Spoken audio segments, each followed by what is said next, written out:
And now, as gunshots echo across the wind-swept, snow-covered reaches of the wild Northwest, Quaker puffed wheat and Quaker puffed rice, the breakfast cereal shot from guns, present the challenge of the Yukon. It's Yukon King, swiftest and strongest lead dog of the Northwest, blazing the trail for Sergeant Preston of the Northwest Mounted Police in his relentless pursuit of lawbreakers. On, King! On, you huskies! Gold discovered in the Yukon. A stampede to the Klondike in the wild race for riches. Back to the days of the gold rush. With Quaker puffed wheat and Quaker puffed rice, bringing you the adventures of Sergeant Preston and his wonder dog Yukon King as they meet the challenge of the Yukon.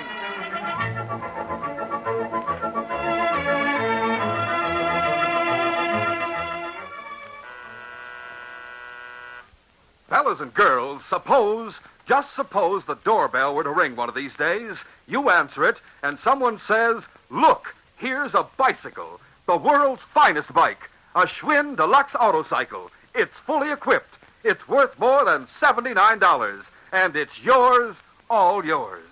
Well, sir, that lucky fellow or girl may be you, if you hurry and enter the big Quaker puffed wheat and rice contest. Talk about fun. You'll hear how easy it is to enter in just a few minutes.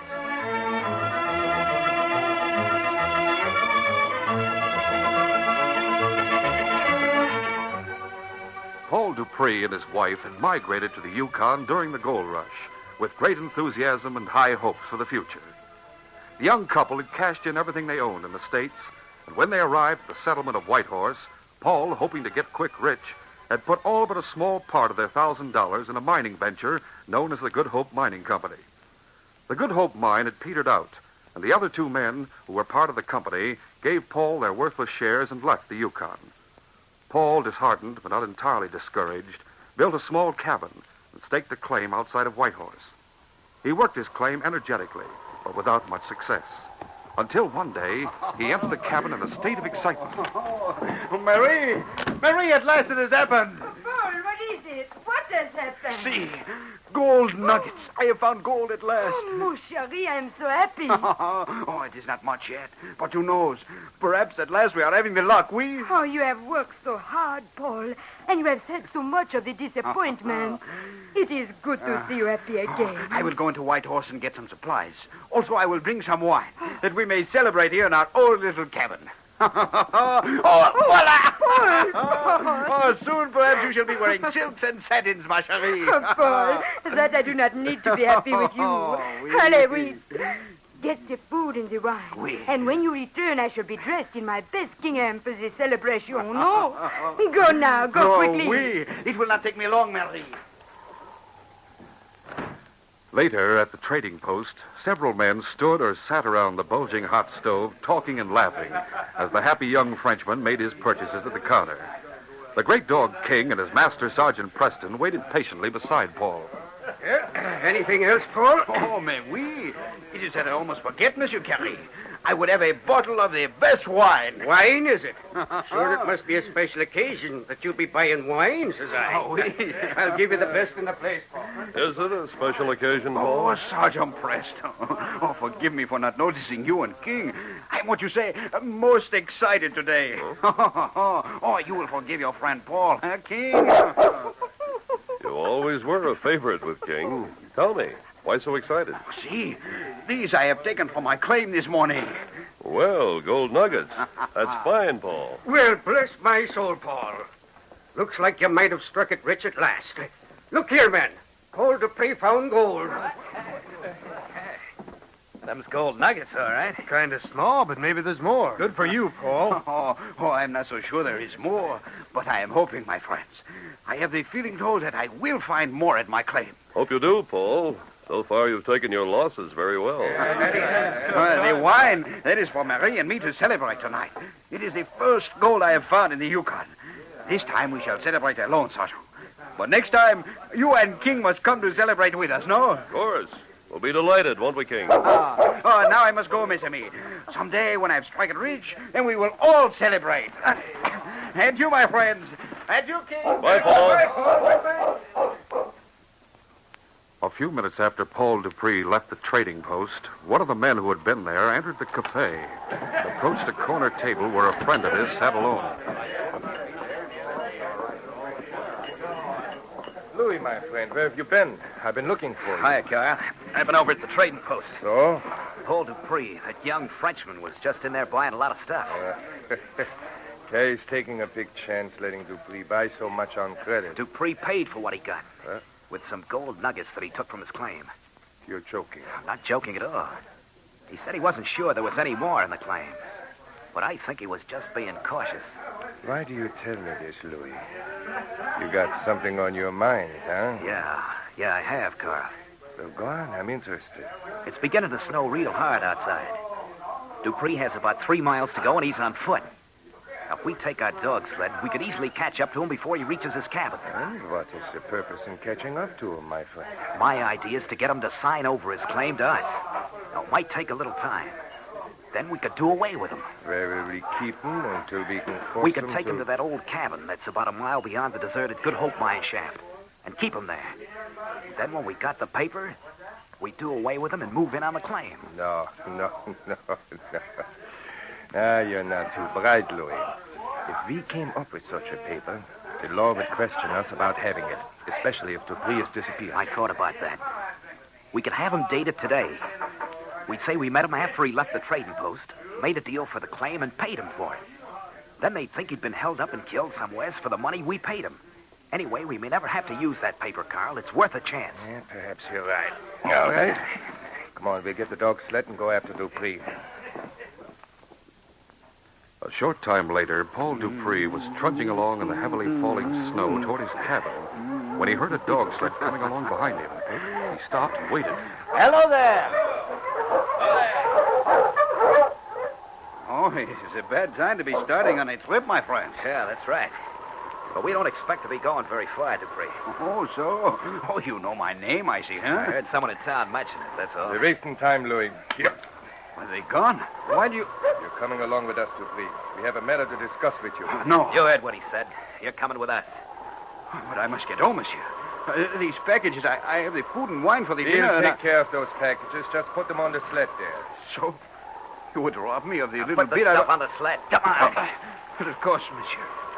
My Marie, she will be most disappointed when I get home without... You're not going home, Dupree. You're coming with us. Start the dog team, Louis. We'll follow. Sure, Carl. But I cannot go. My wife, she will... Moving quickly, my friend, or I shall use this gun. Now, hurry. Very well, monsieur. Snow had fallen that evening and through the night. By noon the following day, it had stopped as Sergeant Preston and King, with a young prospector, walked quickly toward the trading post. Pat Carey told me to find you and have you come right over to the trading post, Sergeant. What's happened, you know? No, but I do know Paul Dupree's wife is there, and she seems to be awful upset about something. I see. Well, here we are. We'll know what's wrong in a few minutes. One, King. Well, sure, and I'm glad Fred found you, Sergeant, that I am. What's the trouble, Pat? Oh, it's young Mrs. Dupree who's having the trouble, poor thing. Oh? She's in the back with the missus. I'll get her to come talk to you. Mrs. Dupree, Sergeant Preston's here now. Oh, thank heaven. Come tell him what's happened. Well, Marie, what's the trouble?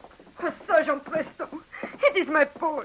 I am so worried about him. Paul, what's the matter? But he did not come home last night. He came to get food and wine. I have not seen him since. You mean Paul didn't get home after he left here yesterday afternoon? Oui, that is right, Sergeant. I have waited all the night, but he have not come home. Oh, please, you must help me find him. I'll do all I can, Marie. You can be sure of that. He said he was going home to celebrate. That was about 4 o'clock yesterday afternoon. That's right, I heard it. Yeah, maybe he got lost in the storm. Oh, but no. It was not such a storm as to confuse Paul. He has followed the trail from the cabin to town so often. And it is such a short way. That's right. Paul could find his way to the cabin even in a blizzard. Yeah, that he could. If the storm hadn't covered all tracks, it'd be easy for King and me to trail him. You stay here with Mrs. Carey, Marie. Oh, oui, Sergeant. Meantime, we'll do what we can to locate Paul. Well, come along, Marie. Mrs. will take care of him. Thank you, Sergeant. Later that afternoon, Lou arrived at the old cabin where Carl was waiting with Paul Dupree, who was bound hand and foot on a bunk in the corner. Well, Carl, I got the supplies we need. Ah, good. That should hold us for a while, Louis. There's one thing we didn't think of, Carl, and it's got me worried. Oh, what's that? That Mountie, Sergeant Preston, and his dog are in town. And what's more, Dupree's wife talked to him at the trading post. My Marie, she must Shut be up, so worried. Dupree. Go on, Louis. Preston has promised to find out what happened to Dupree. Him and his dog have a reputation for getting those they go after, Carl. Oh. It is not good, my friend. That's right, it isn't. I say let's get rid of this Frenchman now and light out for Dawson. Yes, and then that Mountie would be tracking us down for murder. No, Louis, that isn't the way. Then what are we going to do? There's enough dynamite here at the cabin to carry out a plan I have, Louis. Dynamite? What's that got to do with the fact that Mountie's liable to get on our trail? That's just it, Louis. After we make certain preparations, we'll see that he does get on our What? trail. Up to a certain point. Say, are you crazy? Take it easy, my friend. If my plan succeeds, and I'm sure that it will, we can still go through with our original idea of taking over Dupree's claim. Sergeant Preston and King will not let you. They will make you more sorry. Ah, shut up. Look, Carl, I'm still not convinced. With that Mountie and dog hunting us... Don't worry, Louis. My plan will fool him. He and the dog will go into a trap, and then Sergeant Preston and his king will no longer be among the living.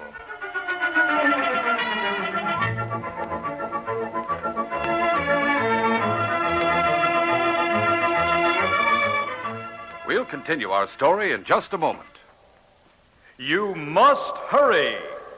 Time is flying by.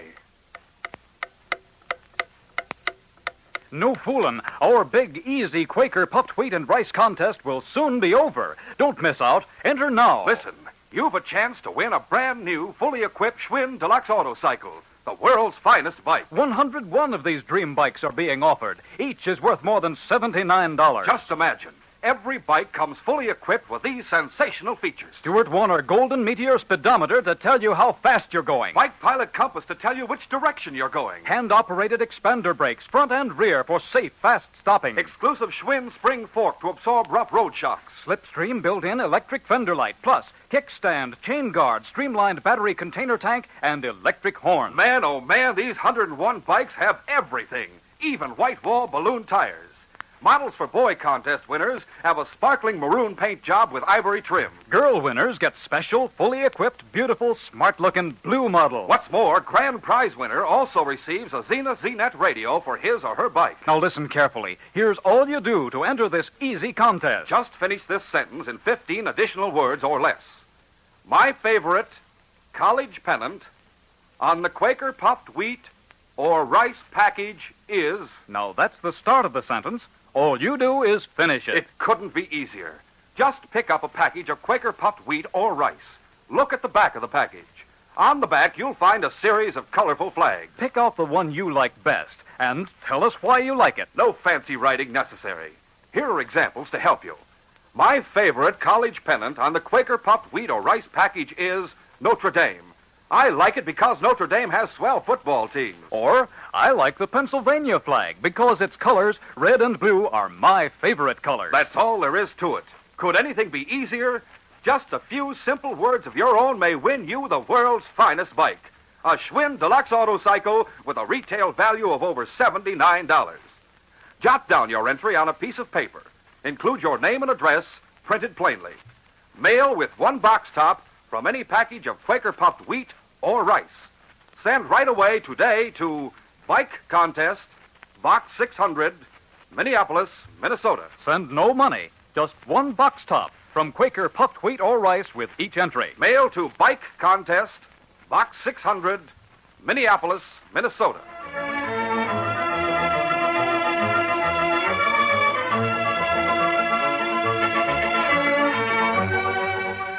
Now to continue our story. When the crook Lou went to the place where Carl was keeping Paul Dupree and told of his concern about Sergeant Preston and King trailing them, Carl spoke of a plan that would trap the Mountie and dog and do away with them.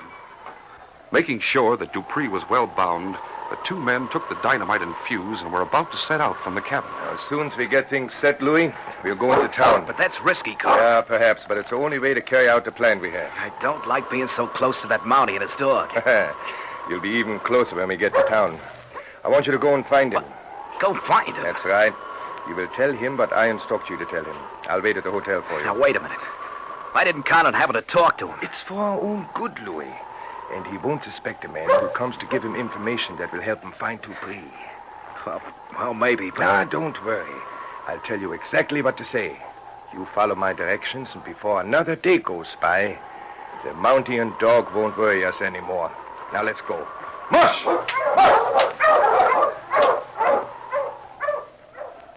Later that afternoon, after making their preparations, Carl and Lou arrived in Whitehorse. While Carl waited at the hotel, Lou went to the trading post to find out where he might find Sergeant Preston. Learning that the Mountie had gone to the cafe to make inquiries, Lou went there, entering just as Sergeant Preston finished talking to the barkeep. Sergeant Preston. Want to see me? Yeah, I got something to tell you. Quiet, King. Your dog don't seem to like me much. So I noticed. Didn't I see you at the trading post this noon? Yeah, that's right. My name's Lou Wilder. I'm new in town. Stopping at the hotel. At the hotel? Yeah. I see. What is it you have to tell me, Wilder? Well, it's something I overheard. About Dupree. Huh? That's interesting. Let's go outside where we can talk. Come on, King.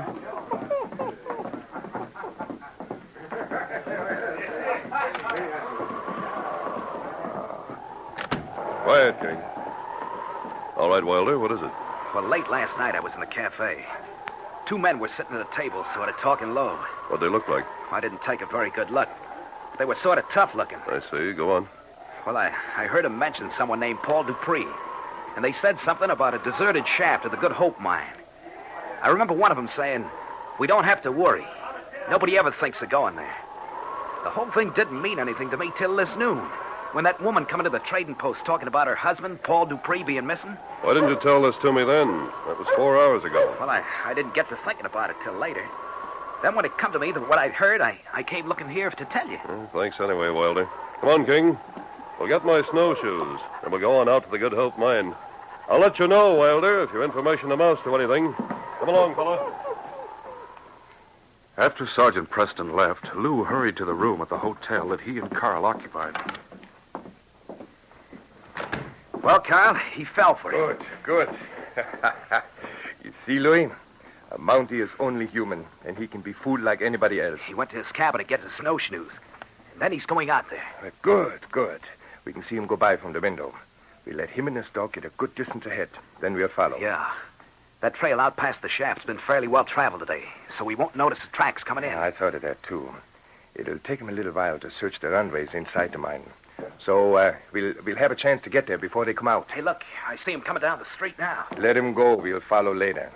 And then at the shaft, we spring the trap that does the trick, huh, Louis? Get your things ready. Right. Preston has no reason to think he's being followed. An hour later, Sergeant Preston and King arrived at the entrance to the deserted shaft. The wind had driven some snow a short distance into the shaft. But Carl, realizing that the Mountie would be suspicious if he didn't see any tracks going in or out, had seen to it that he and Lou made many snowshoe tracks all around, even into the shaft to the point where the snow hadn't reached. Well, King, here's the deserted mine shaft. Plenty of snowshoe tracks around the entrance, and even going into and out of the shaft. What is it, fella? The great dog sniffed the tracks and knew that some of them had been made by the man who had talked to his master in town. King sensed danger, and he realized that all the tracks had been made by only two humans, not by several as his master might think. He growled once more.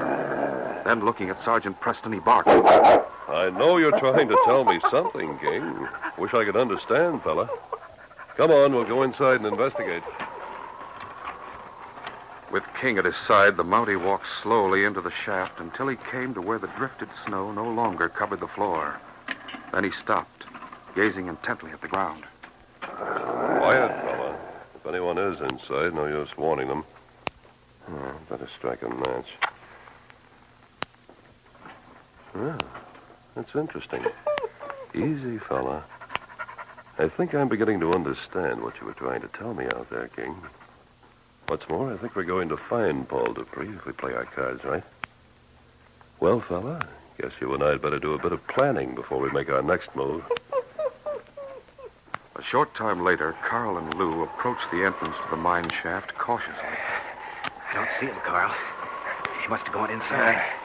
I hope you're right. Have your gun handy, Louis.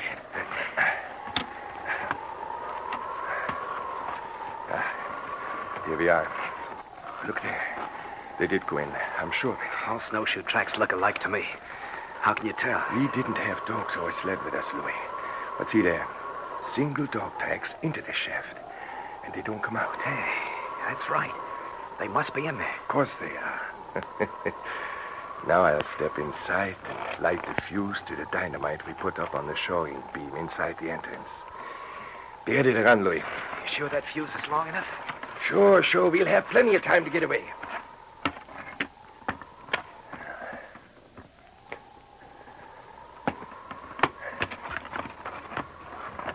Hurry, Louis. We ran up the trail a bit. Yeah, this should be safe enough. Yeah.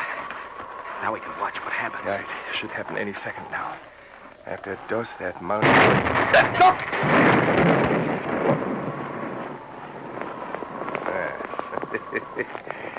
There, it sealed him in.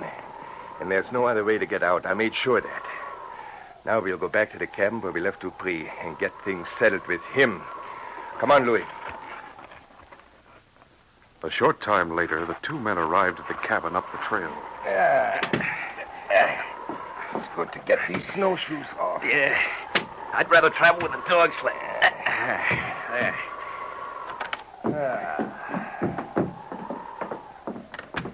Well, Dupree, we've completed the plan that we made.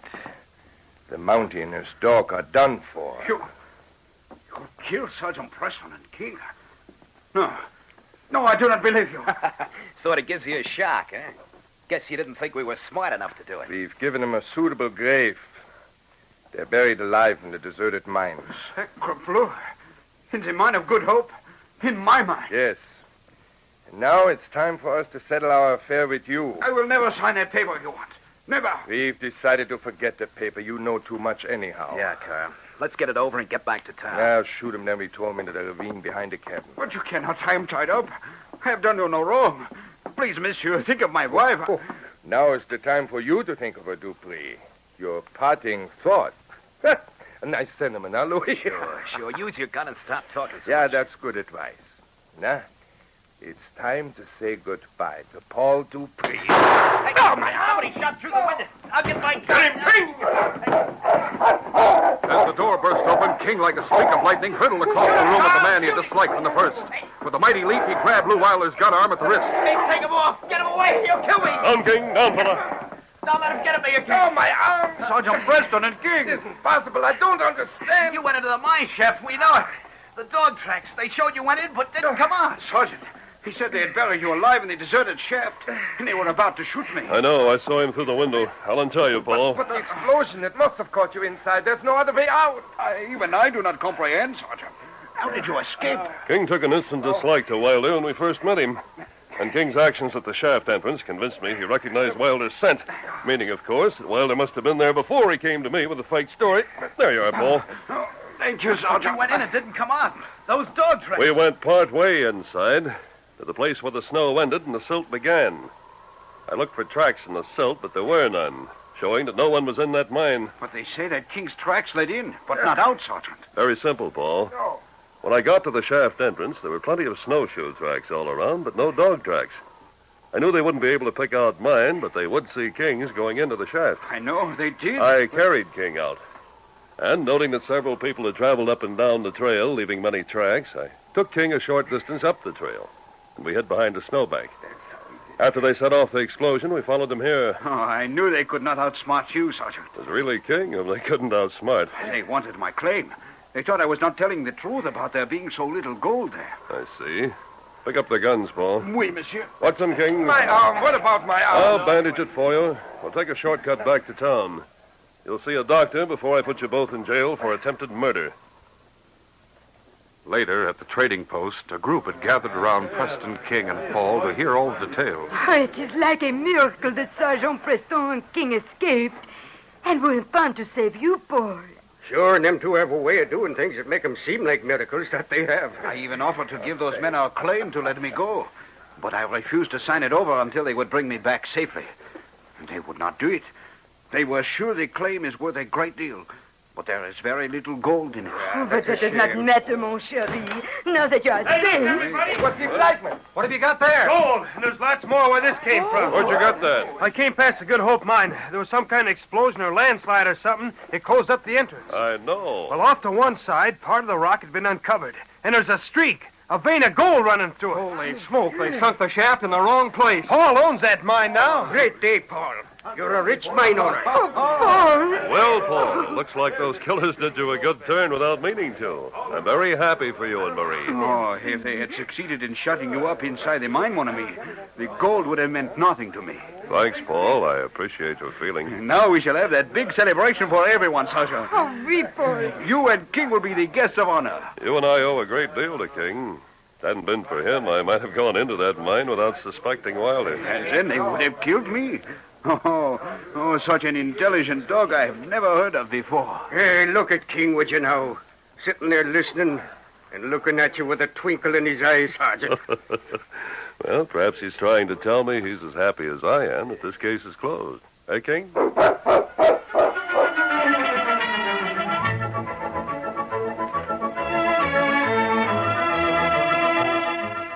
In just a moment, Sergeant Preston will give you a preview of Friday's program.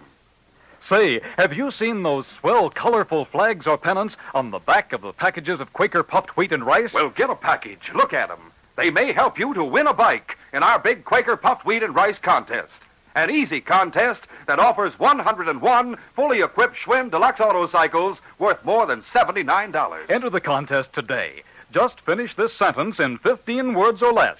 My favorite college pennant on the Quaker puffed wheat or rice package is... Completing that sentence is easy. Pick out the flag you like best and write down why on a piece of paper. Mail it together with your name and address and one box top from Quaker puffed wheat or rice to Bike Contest, Box 600, Minneapolis, Minnesota. Contest closes midnight Saturday, October 23rd. Anyone living in continental United States may enter, except employees of the Quaker Oats Company, their advertising agencies, and their families. Entries judged on basis of originality, suitability, and aptness. Duplicate prizes for ties. Judge's decision final. All entries and ideas therein become property of the Quaker Oats Company. Get a move on. Mail your entry today without delay. Send to Bike Contest, Box 600, Minneapolis, Minnesota. These radio dramas, a feature of the Challenge of the Yukon Incorporated, are created and produced by George W. Trendle, directed by Fred Flowerday, and supervised by Charles D. Livingston. The part of Sergeant Preston is played by Paul Sutton. They are brought to you every Monday, Wednesday, and Friday at this same time by Quaker Puffed Wheat and Quaker Puffed Rice, the breakfast cereal shot from guns. Listen Friday when Sergeant Preston and Yukon King meet the Challenge of the Yukon in the adventure of White Hawk. Travelers had talked of seeing a strange figure dressed in white, driving a pure white dog team along the stormy ridges of Torngeck Mountain. But the sun and snow play strange tricks on a man's eyes in the frozen north. It wasn't until King and I learned that the White Hawk was not only real, but a killer as well, that we started in pursuit of him. The trail led to a hidden valley deep in the mountains, and dangers such as King and I had seldom met before. Be sure to hear the exciting story of White Hawk on Friday. Till then, this is J. Michael wishing you goodbye, good luck, and good health from Quaker Puffed Wheat and Quaker Puffed Rice. So long.